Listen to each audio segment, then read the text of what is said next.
Fin juillet, Twitter a décidé de ne plus être Twitter suite à, comment dira-t-on, une envie soudaine d'Elon Musk, le propriétaire de Twitter, de faire absolument n'importe quoi avec sa marque et donc de changer de nom pour X. Donc en l'état, ça ne change pas grand-chose, hein, le site est toujours vivant, enfin plus ou moins, mais du coup, bah, ça fait qu'il y a quand même tout un pan entier de l'histoire du site qui est parti en fumée.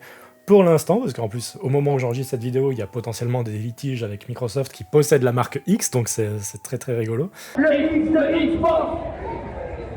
Donc on va voir si peut-être ça va redevenir Twitter ou pas, mais bon, pour l'instant, c'est plus une vidéo nostalgie en mode...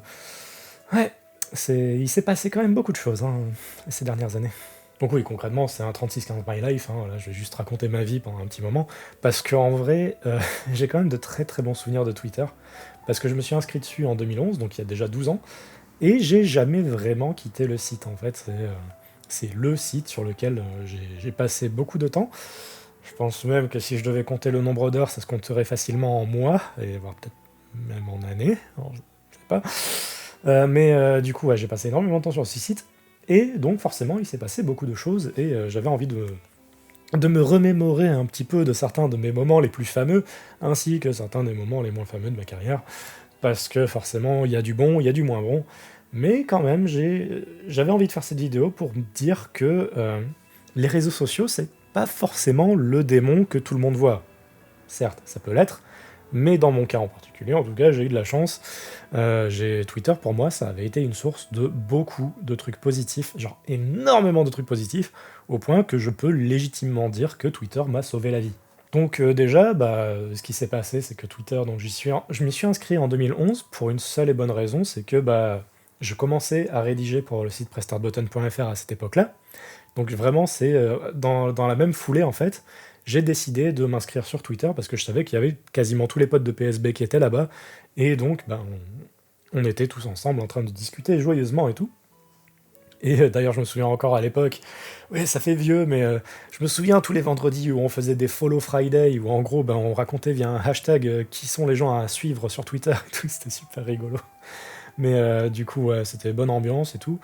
Ça a mené forcément à un truc pas forcément glorieux de ma part, puisque à l'époque, donc j'avais 19 ans, et quand on a 19 ans, on n'est pas forcément sûr de ce qu'on dit à 100%, et on peut raconter de très grosses conneries. Vraiment, j'étais un sale con en vrai à l'époque, hein. Il y en a certains qui s'en rappellent, et c'est bah, notamment ce qui a un peu ruiné ma carrière sur certains points, parce que vraiment, j'étais un but de ma personne à l'époque, hein. Vraiment, je me sentais supérieur et tout, j'étais le best, voilà, je suis l'élu, alors que non, j'étais personne, vraiment, n'importe quoi. Donc ces premières années ont été mi-figue, mi-raisin, dans le sens où j'ai quand même réussi à me faire plein de potes, mais j'ai quand même coupé beaucoup de ponts parce que je me comportais de façon très irresponsable. Je pense qu'il y a certaines personnes qui pourraient facilement déterrer des tweets, pas forcément glorieux, mais bon. J'assume mon passé, mais je ne suis clairement pas la même personne qu'il y a 12 ans. Ça, c'est clair et net. J'ai changé, mais vraiment. Il y a beaucoup de choses qui ont changé en 12 ans. Donc là, on va passer aux anecdotes un peu plus croustillantes et un peu plus positives, hein. Durant mes premières années sur Twitter, en gros, bah, c'était pas forcément les meilleures années de ma vie, puisque bah, du coup, j'avais mon handicap qui a commencé à se déclarer. Forcément, j'avais pas de boulot, donc forcément, t'avais aussi la pression de tout l'entourage, tout le monde qui dit c'est quand tu vas avoir un boulot, c'est quand tu vas avoir un boulot, ça te mine le moral, mais puissance 10 000. Je pense qu'il y en a beaucoup d'entre vous qui savent ce que c'est. Et du coup, j'ai passé mon temps sur internet à errer parce que j'avais pas vraiment de but dans ma vie à part écrire des. Enfin, si, j'avais mon but, j'avais d'écrire des news et des critiques et des trucs comme ça. Le problème, c'est que ça rapportait pas de thunes et c'était là que ça coinçait beaucoup avec l'entourage. Bah, du coup, il arrive que j'entre dans divers centres de formation, style la garantie jeune et tout ça, pour essayer de trouver un job. Et donc là, il arrive le premier vrai miracle de Twitter. C'était donc en 2014. Donc en plus, c'était pile au moment où je commençais à sortir avec Motus. Donc là, ce qui se passe, c'est que donc pour la garantie jeune ou un truc comme ça, je devais forcément trouver un stage. Donc ce que j'ai fait, c'est que personnellement, vu que mes années précédentes de recherche d'emploi n'ont pas du tout fonctionné, j'ai fait la première chose qui m'est venue à l'esprit, j'ai bitché sur Twitter. Et là, que se passe-t-il? Je me fais repérer par quelqu'un qui me followait de façon assez abrupte, hein, et assez surprenante, et c'était Bertrand Amar. Là, je pense qu'il y a certains des plus vieux d'entre nous qui réagissent en disant « Quoi ?»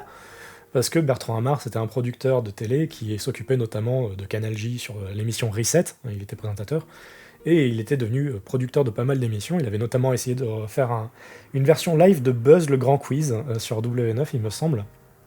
Et du coup, il m'a contacté sur Twitter, il m'a dit si tu cherches un stage, n'hésite pas à me demander, envoie-moi un mail, et puis du coup, c'est ce que j'ai fait. Et donc, littéralement, une semaine avant la deadline de trouver un stage, j'ai trouvé un stage à Paris, dans la boîte de Bertrand Amar. C'était fou, c'était complètement fou. Et voilà, donc je suis monté sur Paris. En plus, pile, c'était vraiment, vraiment le mois ultime de ma vie, puisque donc, en plus du stage, je commençais tout juste à sortir avec Motus. Donc on s'est rencontrés quasiment pour la deuxième fois sur Paris à ce moment-là pendant le stage. Et ce stage avait été aussi l'occasion pour moi de faire des trucs complètement débiles, mais dans le bon sens, hein.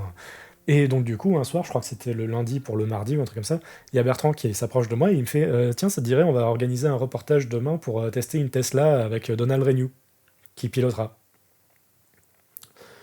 Sachant que, encore à ce moment-là, même si j'étais un petit peu imbu de ma personne à l'époque, en 2011, en 2014, j'avais déjà été totalement déprimé pour mon absence de boulot et j'avais plus du tout confiance en moi.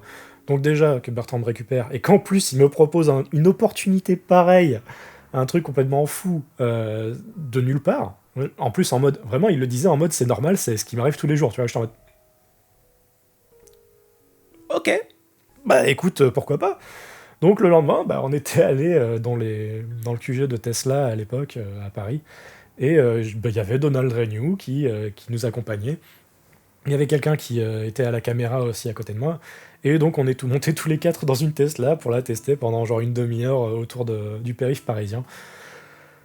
C'était tellement bizarre, c'était vraiment étrange comme journée, mais c'était vraiment hyper drôle, et...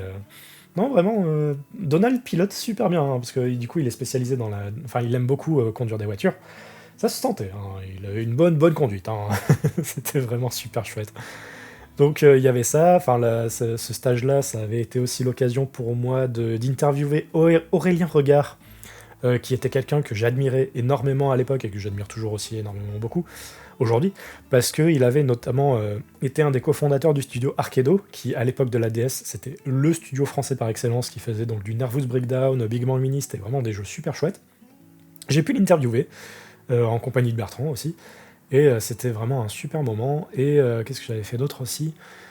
Ah oui, j'avais pu mettre la main en avant-première exclusive sur les Amiibo de Nintendo, et aussi sur Smash Bros for Wii U, genre 2 semaines avant qu'il sorte, et aussi j'avais pu tester Captain Toad Treasure Tracker un mois entier avant sa sortie en Europe, parce qu'ils avaient déjà reçu un code, parce que Nintendo leur avait déjà envoyé le jeu. Et donc en fait, j'avais dû jouer à Captain Toad pour faire des captures pour la boîte de Bertrand, et donc en fait j'avais fini le jeu littéralement en une journée, hein.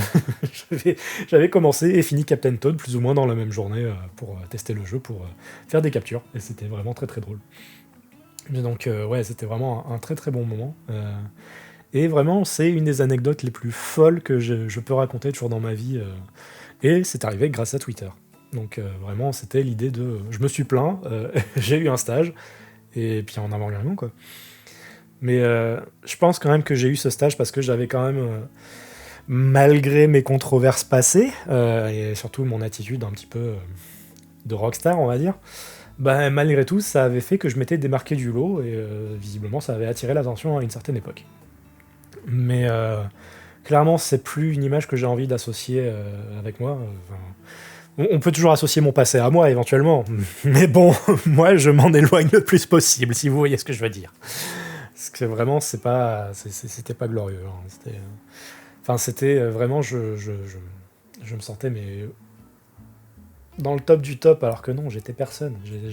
Et je suis toujours pas vraiment grand monde non plus, hein. Je vais pas me leurrer non plus, hein.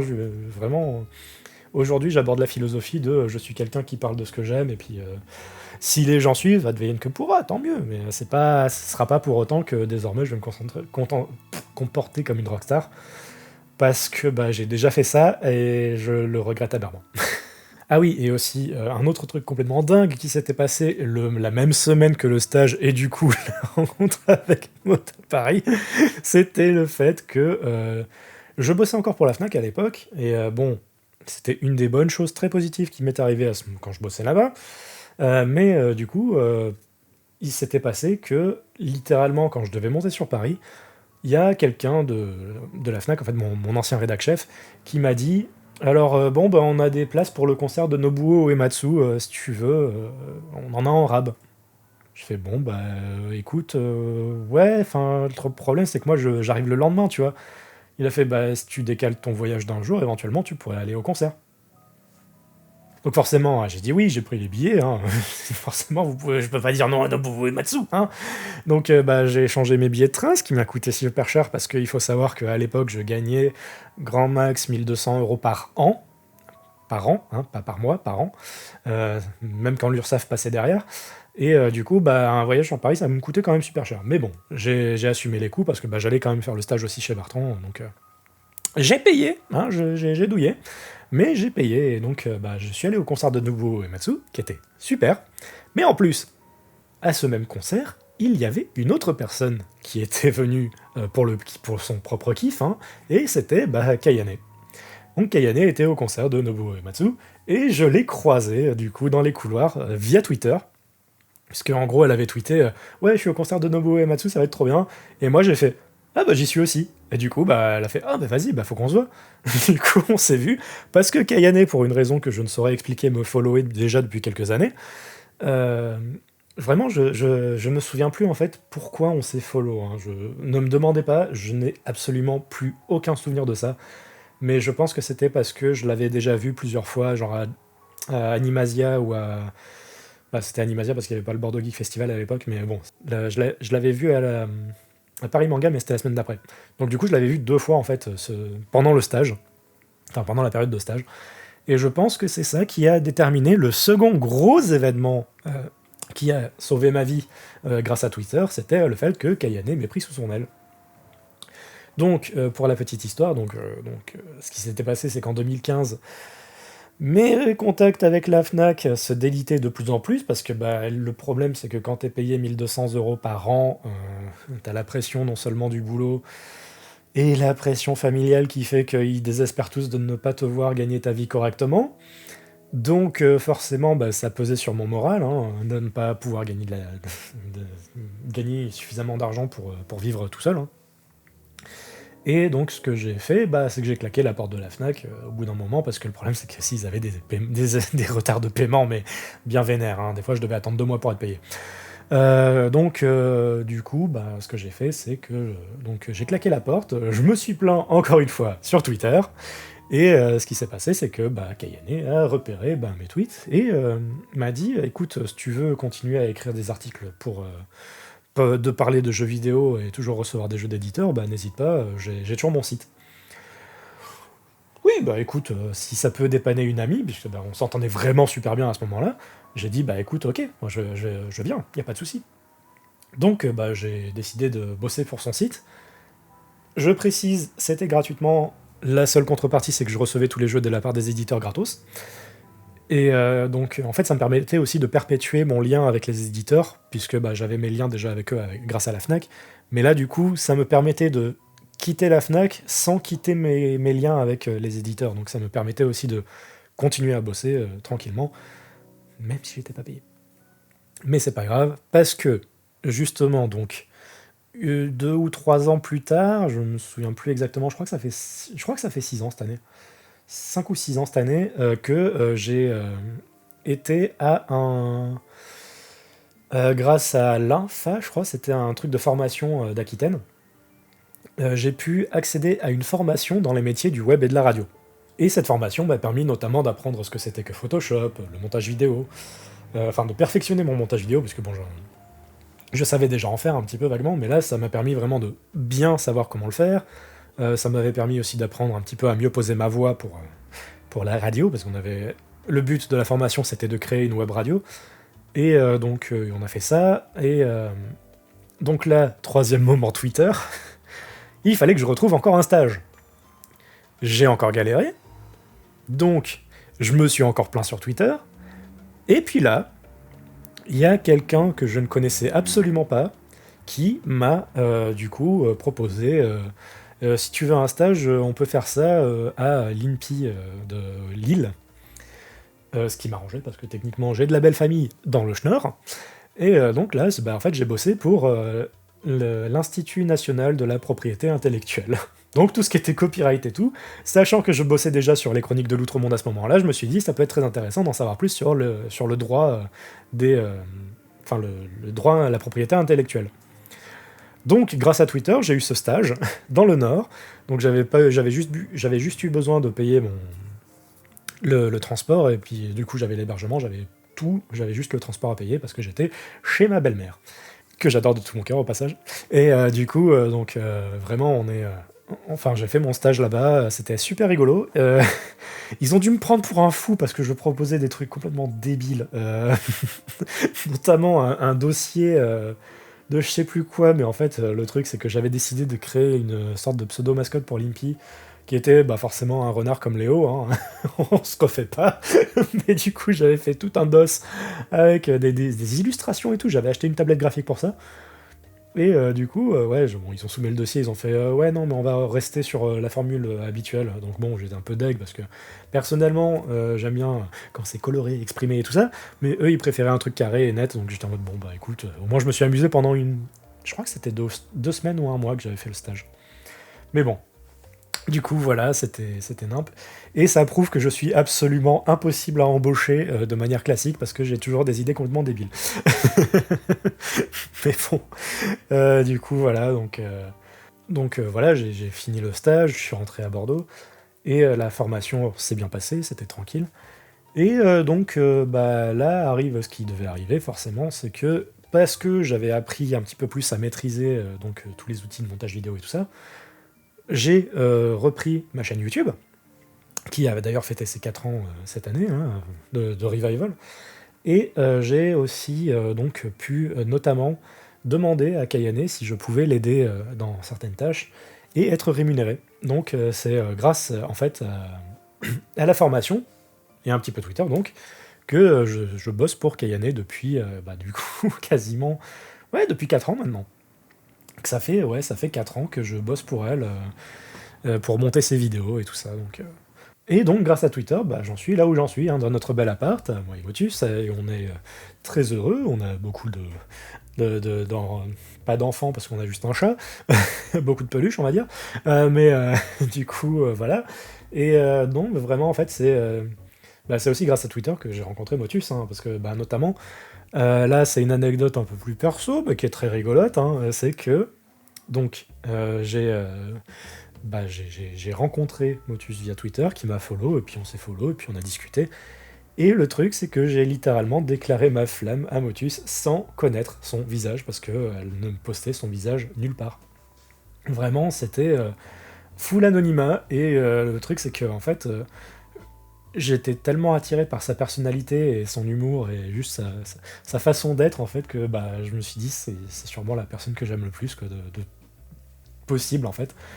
Je savais absolument pas grand chose, en fait, officiellement, parce que du coup on discutait quand même de temps en temps, mais je ne connaissais pas son visage, je ne savais pas forcément vraiment où elle vivait, et j'ai dit je t'aime, un soir où j'étais totalement fatigué, et j'ai juste laissé mes émotions parler pour elle, et voilà.